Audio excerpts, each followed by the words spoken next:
அடுத்த நாம் மகிமைப்படுவதாக. ஒரு சாட்சி ஆண்டவர் சொல்லணும் அப்படின்னு இது லட்சத்துல ஒருத்தருக்கு கொடுத்த கிருபை. 2009ஆம் ஆண்டு நடந்த அந்த நிகழ்ச்சி.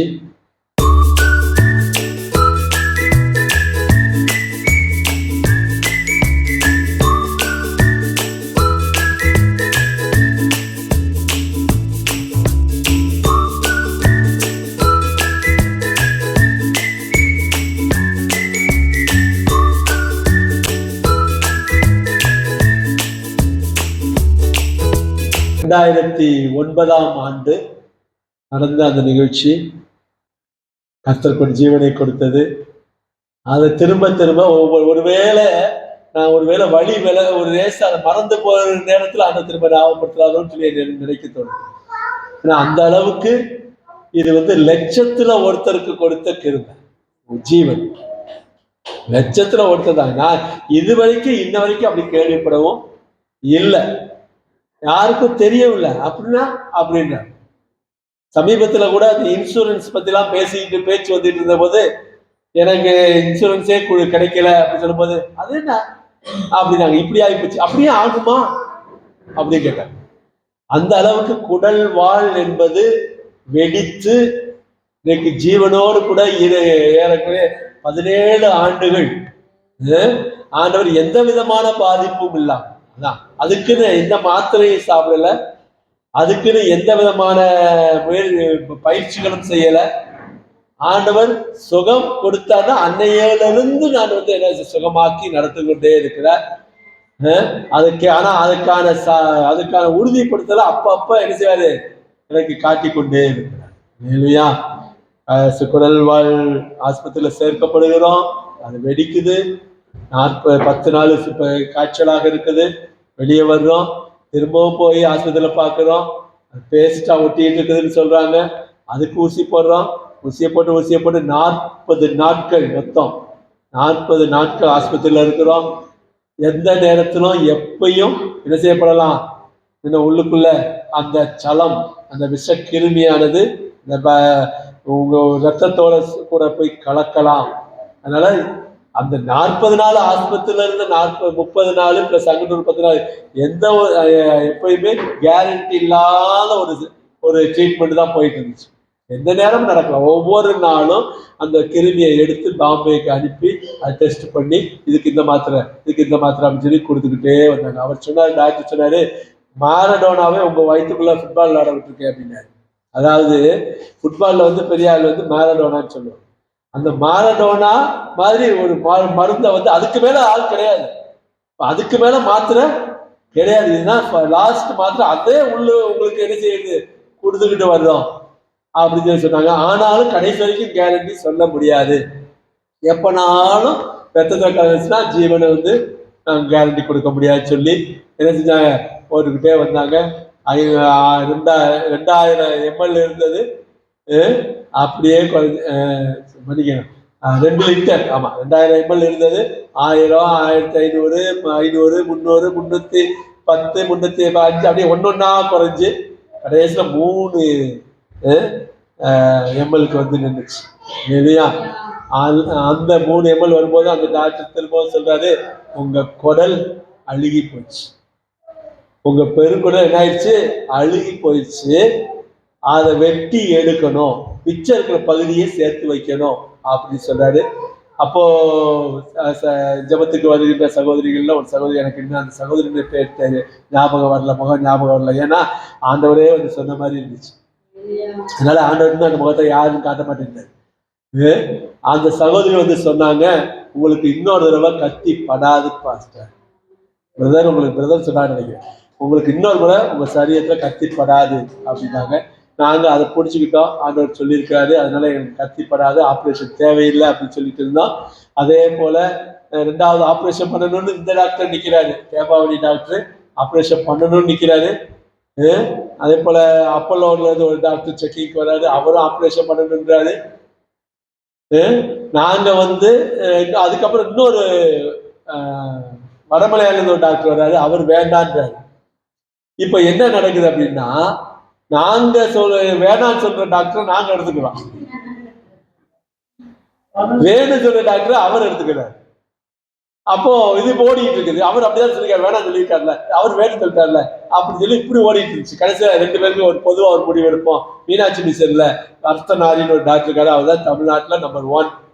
அந்த டாக்டருடைய ஒப்பீனியன் கேட்போம். அவர் என்னுடைய ப்ரொஃபசர், அவர்கிட்ட அப்பாயின்மெண்ட் வாங்குறது கொஞ்சம் கஷ்டம், அப்பாயின்மெண்ட் வாங்கிட்டு கேட்போம் அப்படின்னா சரின்னு ஒத்துக்குதான். அப்பாயின்மெண்ட் வாங்கி கூட்டிட்டு போறாங்க. உள்ள போய் உட்காந்துருக்கா, வரிசையில பாக்குறக்கா உட்காந்துருக்கான். அங்கிட்ட ஒரு வாசல் இருக்கு, இங்கிட்ட ஒரு வாசல் இருக்கு, 2 வாசல். அப்படி கூட ஆள் போறாங்க, இப்படி கூட வெளியே வந்துடுறாங்க. ஒரு 20 நிமிஷத்துல போனாலும் 20 நிமிஷத்துல வெளியே வந்தாரு. என்ன நடக்குது அப்படின்னு கேட்டா, அப்பண்டிசைட்டிஸ் ஆப்ரேஷன் நடக்குது. அப்பண்டிசைட்டிஸ் ஆப்ரேஷன் 20 நிமிஷம் தான். ஆமா, அதுல என்ன இப்படி வெட்ட வேண்டியது, திருப்பி தச்சு அனுப்பிட வேண்டியது. ஐயா எனக்கு 2 மணி நேரம் ஆச்சுங்க, 2 மணி நேரம் ஆச்சு. அதுக்கு ஒண்ணும் கிடையாது, அவ்வளவுதான். அது வயிறு வலிக்கு சொல்லி வந்தவொடனே வெட்டி எடுத்துருவாங்க. பாருங்க, ஆண்டவர் முதல்ல அங்க என்ன சொல்றாரு பாருங்க, ஒண்ணு. அப்போ திருப்பி அவர் போய் பாக்குறோம், நல்லா சாப்பிடுறீங்களா, சாப்பிடுறேன். தண்ணி குடிக்கிறீங்களா, குடிக்கிறேன். மோஷன் போதா போகுது, அது போதா போகுது, எல்லாம் சரியாக்கா இருக்கு, சரி நீங்க கிளம்பலாம் அப்படின்னு அந்த போனு அந்த டாக்டருக்கு, இங்க உள்ள டாக்டருக்கு போன் அடிச்சு அமைதியா பேசாம, அவர் சொன்ன வார்த்தை, நாங்க முன்னாடி உட்காந்து முன்னாடிதான் போன் அடிக்க, பேசாம இப்ப ஓப்பன் பண்ணேன்னா ஒண்ணு கூட மிஞ்சாது, எதுவுமே மிஞ்சாத சரீரம், எதுவுமே மிஞ்சாது, பேசாம விட்டு லெட் இட் பீக் அப்படி சொல்லி அவர் போன. உன் கையை ஏன் சுட்டுக்கிற, உன் கையை ஏன் சுட்டுக்கிற அப்படின்ற வார்த்தையை பயன்படுத்த. நாங்க என்ன செய்யறோம், சரின்னு வந்துடும். அவர்கிட்ட சொல்றோம். இருந்தாலும் அவருக்கு மனசே வர மாட்டேங்குது. இல்ல நான் எப்படி இப்படி அனுப்புவேன் அப்படின்றாரு.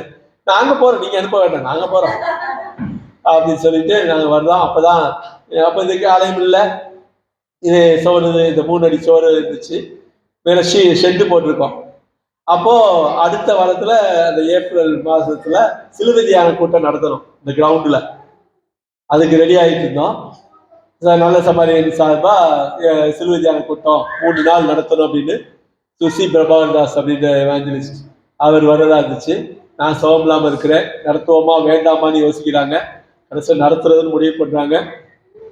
அதுக்காக பார்க்குறோம். பார்க்கும்போது இந்த இடம் இதெல்லாம் குப்பையா கட்டி அங்கே வரவங்க 2 சர்ச்சுக்கு வருவாங்கல்ல, அப்படின்றதுக்காக இந்த இடம் குப்பை எல்லாம் கிளியர் பண்ணும்போது கிறிஸ்டியன்ஸ் கூட இருந்தாங்க அந்த நேரத்தில். ஆமாம். அப்போ வரும்போது எனக்கு என்ன செஞ்சாங்க, வீட்டுக்கு அனுப்பும்போது இந்த இடத்துல ஒரு ஓட்டையை போட்டு, ஒரு அந்த யூரின் பேக் இருக்கு இல்லையா, அந்த பஸ்லாம் விழுகிறதுக்காக ஒரு பேக்கை போட்டு அதில் ஒரு டியூபும் போட்டு விட்டு நீங்கள் சரி போயிட்டு வாங்கன்னு சொல்லி அனுப்பிட்டாங்க.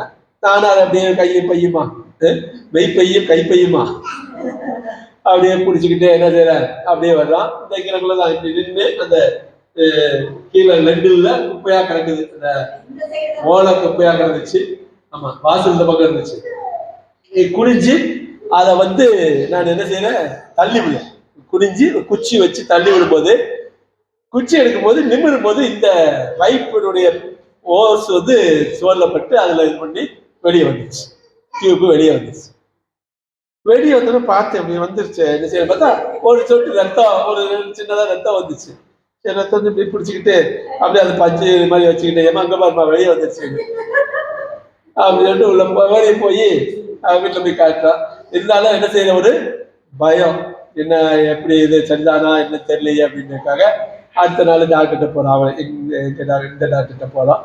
போன உடனே அவர் சொல்றாரு, பார்த்துட்டு வெளியே வந்துருச்சா, நாட்டை போய் அது வெளியே வர்றதுக்கு 100% வாய்ப்பே கிடையாது. ஏன்னா அந்த குழாய் எப்படி இருக்கு, இப்படி ரவுண்டு போட்டு அந்த செங்கோல் வச்சிருப்பாங்கல்ல, ஒரு ரவுண்டு போட்டு ஒரு குச்சி அப்படி உள்ள இருக்குது. அது உள்ள போய் அப்படி சுத்தி வச்சிருக்கிறோம். இழுத்தீங்கன்னா சதையோட பிஞ்சுக்கிட்டு வருமே வழிய டியூப் மட்டும் தனியா வராது. உண்மையை சொல்லுங்க, நீங்க எந்த டாக்டர் போய் பார்த்தீங்க அப்படின்னா? நாங்க எந்த டாக்டரையும் பார்க்கல. நாங்க அப்படி அது விழுந்தது இந்த பக்கம் கீழே குப்பை இருக்குல்ல, அதனால அதுல விழுந்துருச்சு. அதனால அதை எடுக்க முடியல, அந்த டியூப் எடுக்க முடியல, அப்படி விட்டாச்சு. அப்புறம் அவரு நம்பவே மாட்டேன்ட்டாரு கடைசி வரைக்கும். என்ன உண்மையத்தான் சொல்றோம், இல்ல நான் நம்ப மாட்டேன். ஏன் நம்ப மாட்டேன்னு கேட்டா அவர் சொல்றாரு, அவரு செமன் டாக்டர், அப்போலோ டாக்டர், அப்புறம் இன்னொரு சொல், இந்த 3 பேரும் சேர்ந்து ஒரு டேட் ஃபிக்ஸ் பண்ணி வச்சிருக்காங்க. 3 பேர் ஃப்ரீயா இருக்க டேட் ஃபிக்ஸ் பண்ணி அந்த டேட்ல என்னைய வர சொல்லி இந்த டியூபை எடுக்கணும். எப்படின்னா கம்ப்யூட்டர்ல பார்த்துக்கிட்டு மெதுவா இங்க ரைட்டு லெஃப்ட் அப்படி சொல்லுவாங்கல்ல, அது மாதிரி மெதுவா உருவி இருக்கணும் அப்படின்னு சொல்லி ஒரு பக்கா பிளாட் போட்டு வச்சிருந்திருக்காங்க. நாங்க அப்படி எடுக்கிறோம்ல குளிச்சு வச்சிருந்துருக்கோம். நீ பாட்டுக்கு வந்துருச்சுட்டு வந்து நிக்கிறீங்க, அதுலயும் நல்லா இருக்கிறீங்க. சரி, ரெண்டாவது வெளியே வந்துருச்சு, அதுல எந்த பாதிப்பும் இல்லை அப்படின்னு ஒன்னுதான் எங்களுக்கு ஆண்டவர் எவ்வளவு பெரிய ஆளு, எவ்வளவு பெரிய அற்புதத்தையும் நடத்தி இருக்கிறாரு அப்படின்னு சொல்லிட்டு ஆண்டவர் ஸ்தோத்திரம் அப்படின்னு சொல்லிட்டு அவர்கிட்ட சொன்னா, அவர் நீங்க நம்புறீங்களோ இல்லையே என்ன நடந்துச்சு போங்க அப்படின்னு சொல்லிட்டு நாங்க வந்துட்டோம். வந்து அதுக்கப்புறம் ஸ்கூலுக்கு போறேன். ஸ்கூலுக்கு போனா அங்க ஒரு பெரிய குண்டு. ஒரு ஸ்கூலுக்கு போய் ஜாயின் பண்ணி மே மாசம் ஸ்கூல்ல போய் ஜாயின் பண்ணி எல்லாம் போகும்போது என்னுடைய நண்பர் சொல்றாரு, என்ன ஜீவா நீ போய் சேர்ந்துருவன்னு சொல்லிட்டு உன் இடத்துக்கு அப்ளிகேஷன் எல்லாம் கொடுத்துருக்குறாங்க, நீ திரும்ப வரமாட்ட அப்படின்னு தமிழ் போஸ்டிங், தமிழாசிரியர் கவர்மெண்ட் போஸ்டிங் இல்லை, அதனால போஸ்டிங்க்கு அப்ளிகேஷன் எல்லாம் கொடுத்துட்டாங்க, வாங்கி வச்சிருக்கிறாங்க, நீ இப்படி வந்து நின்றுட்டு இருக்கிற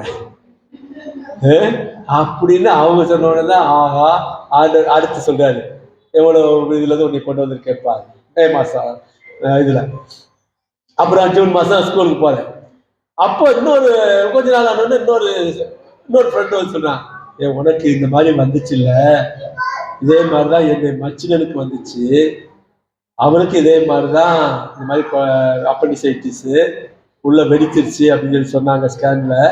அதனால நேராக ஆஸ்பத்திரிக்கு கொண்டு வந்தோம், தேமாவளிக்கு கொண்டு வந்தோடனே அந்த டாக்டர் வெளியவே நிப்பாட்டிட்டு வெடிச்ச கேஸ்லாம் எடுக்க மாட்டோம், நீ அப்படியே கொண்டு போயிருங்க அப்படின்னு சொன்னாங்க. ஆனால் உயிர் இருந்துச்சு, நீங்க கொண்டு போயிருங்கன்னு சொன்னாங்க. ஏன் எடுக்க மாட்டேங்க, அப்புறம் அதை எப்படி ஒரு உயிருக்கு போராடிட்டு இருக்க ஒரு ஆள் நீ செய்யலாமா அப்படின்னு நாங்கள் திட்டினோம். இங்க பாருங்க, இதே மாதிரிதான் ஒருத்தர் வந்தார், உங்க ஸ்கூல் பிரிட்டர் ஸ்கூல் வாத்தியார் தான் வந்தாரு, வந்து நேர ஸ்கேன் எடுத்து வந்தாங்க, உள்ள பேஸ்ட் ஆகி இருக்குது இது இருக்குன்னு சொன்னாங்க. நாங்க ஒரு வார்த்தை தான் சொன்னோம், உயிருக்கு கேரண்டி கிடையாது, இஷ்டம்னா சேருங்க, இல்லைன்னா நீங்க வேற யார்ட்டாவது பாருங்கன்னு சொல்லிட்டோம். அப்ப அவங்க என்ன பண்ணாங்க, பரவாயில்ல நாங்க ஜெபம் பண்றோம், நாங்க இது பண்றோம், அந்த ஜீவனை தருவான்னு சொல்லி சேர்த்தாங்க. அதே மாதிரி ஒவ்வொரு நாள் ஜெபம் பண்ணிக்கிட்டே இருந்தாங்க. ஆண்டவர் அவங்க ஜெபம் கொடுத்து இப்ப நல்லா இருக்காரு, இதாகி போயிருக்காரு. உங்களுக்கு அந்த ஒரு இது இருந்துச்சுன்னா நீங்க சேருங்க, ஆனா நாங்க கேரண்டி தர மாட்டோம், எங்களை கேட்கக்கூடாது, எழுதி வாங்கிட்டு தான் சேர்ப்போம் அப்படின்னு ஒண்ணு. நீயாச்சு ஹாஸ்பிட்டல் கிளம்பி அப்போலோவுக்கு போயிருக்காங்க. அப்போலோல போய் உள்ள சேர்த்த உடனே அப்படியே முடிஞ்சிருச்சு, அவ்வளவு. அது என்னன்னா வெடிச்சு 4 மணி நேரம் தானா அந்த உசுறு. அதுக்கப்புறம் என்ன பாடுபட்டாலும் அவ்வளவுதான், அது பிளட்ல கலந்து இதாயிடும். அவர் சொன்னோட எனக்கு இன்னும் கொஞ்சம் பக்கம் ஆயிடுச்சு, ஆண்டவரே எவ்வளவு பெரிய ஒரு இது. அப்போ போய் மற்றபடி சொல்லும் போது வெடிச்சிருச்சு அப்படின்றத பாஸ்டமா சொல்றாங்க. நானே இந்த நர்ஸு இந்த கேரியர்ல இது வரைக்கும் நான் கேட்டது இல்லைங்க. அப்ப வெடிச்சிருச்சுன்னு சொன்னதை என்னாலேயுமே நம்ப முடியல அப்படின்னு அவங்க.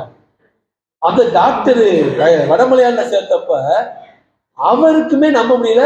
ஸ்டார் ஹெல்த் இன்சூரன்ஸ்க்கு அப்ளை பண்றோம், அவர் என்ன சொல்றாரு, வெடிச்சிருச்சு, அப்படி ஒரு நடக்கிறதுக்கு சான்ஸே கிடையாது, வெடிச்சவர் எப்படி உசுரோட இருப்பாரு, வேற ஏதாவது கட்டிக்கிட்டு இருந்துக்கும் வெடிச்சிருக்கும், உள்ளுக்குள்ள வேற கட்டி இருந்து அது வெடிச்சிருக்கும். அப்பண்டிசைட்டிஸ் வெடிச்சவன்னா உசுரோட இருக்க முடியாது அப்படின்னு சொல்லி அவங்க இன்சூரன்ஸே தரல, கிளைமிங்கே கொடுக்கல, தரமாட்டோன்ட்டாங்க.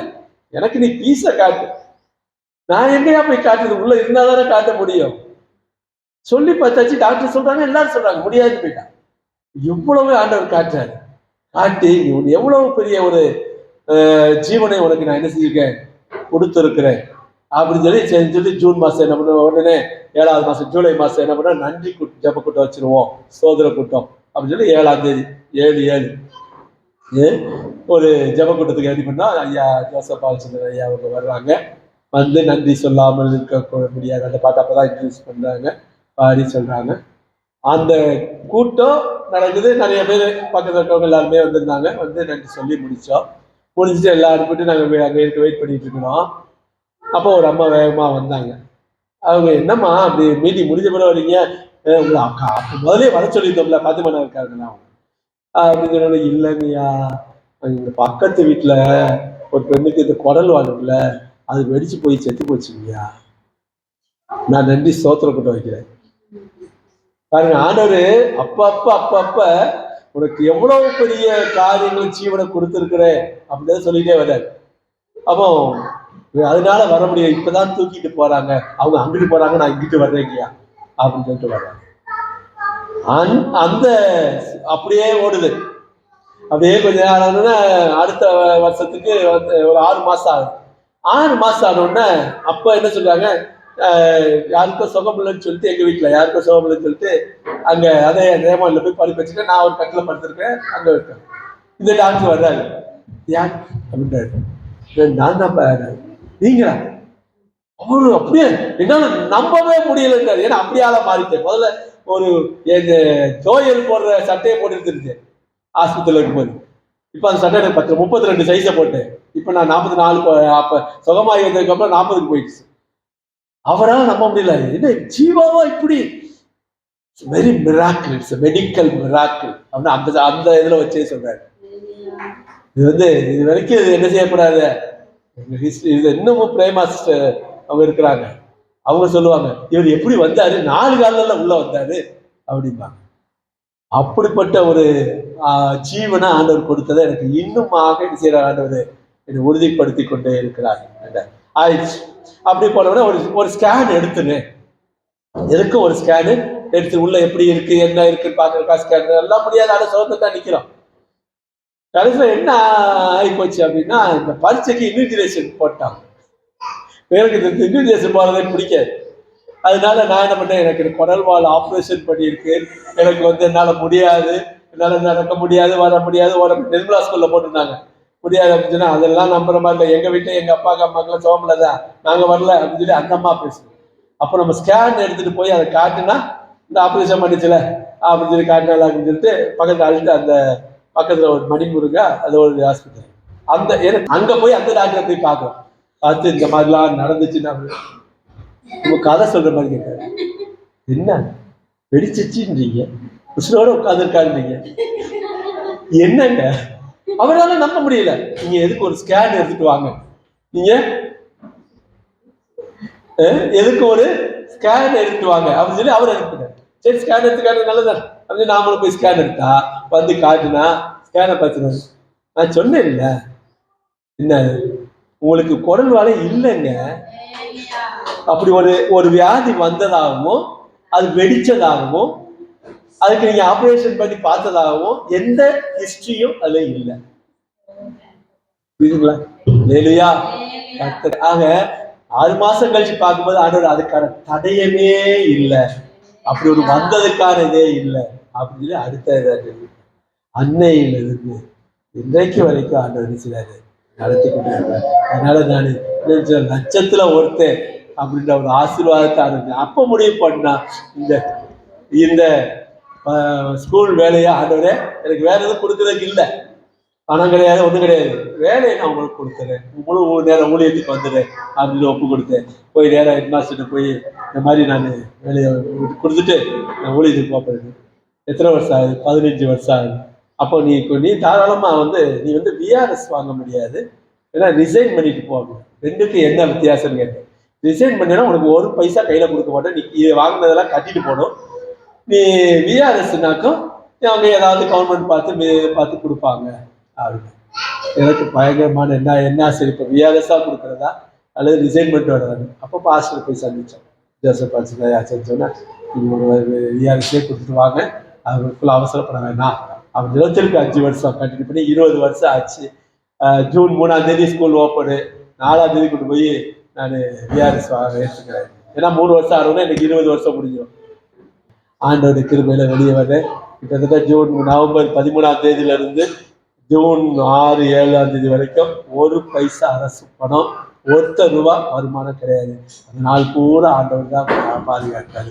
தேவையில்லை எல்லாம் சந்திச்சாரு, போஷிச்சாரு, மீதம் எடுக்க வச்சாரு, எல்லாம் செய்யறாரு. ஆண்டவர் அப்படி நடத்துறாரு. அதனால எனக்கு ஒரு ஆண்டவருக்கு பெரிய ஒரு சாட்சி எதுனா, நீ ஆண்டவரே நீங்க லட்சத்துல ஒருத்தனா வச்சுட்டீங்க, இன்னும் நான் உங்களுக்கு என்ன செய்யணும், இதுதான் நான் ஆண்டவர்கிட்ட கேட்டுக்கொண்டே இருக்கக்கூடிய ஒரு கேள்வி. ஆண்டவர் நிச்சயமா அவருடைய நியாயத்திற்கு நாள் இல்லை, நான் போய் நிற்கும் போது நிச்சயமா ஆண்டவருடைய என்ன செய்வாரு, அவருடைய சமூகத்துல நிறுத்தி கனம் பண்ணுவார் அப்படின்ற விசுவாசத்தோடு நம்ம ஓடிக்கொண்டு இருக்கிறோம். நீங்களும் என்ன செய்யுங்க, சாட்சியாக நில்லுங்க. ஆண்டவர் நிச்சயமாய் ஆசீர்வதிப்பார், நிச்சயமாய் உங்களை உயர்த்துவார். எனக்கு ஆண்டவர் செய்த இன்றைக்கு அதான் நான் முதல்ல சொன்ன மாதிரி அந்த குடல்வாளுக்காக மாத்திர மருந்து அல்லது எதுவுமே இந்நாள் மட்டுமாக ஆண்டவர் எனக்கு வைக்கவே இல்லை. கர்த்தர் ஆசீர்வதிச்சே நடத்திட்டு இருக்கிறாரு. கர்த்தர் நாமம் மகிமைப்படுவதாக. இந்த சாட்சியை பொறுமையாக கேட்ட உங்களுக்கு கர்த்தர் உங்களுக்காக கர்த்தரை ஸ்தோத்தரிக்கிறேன். கர்த்தர் தாமே பெரிய காரியங்களை செய்வாராக.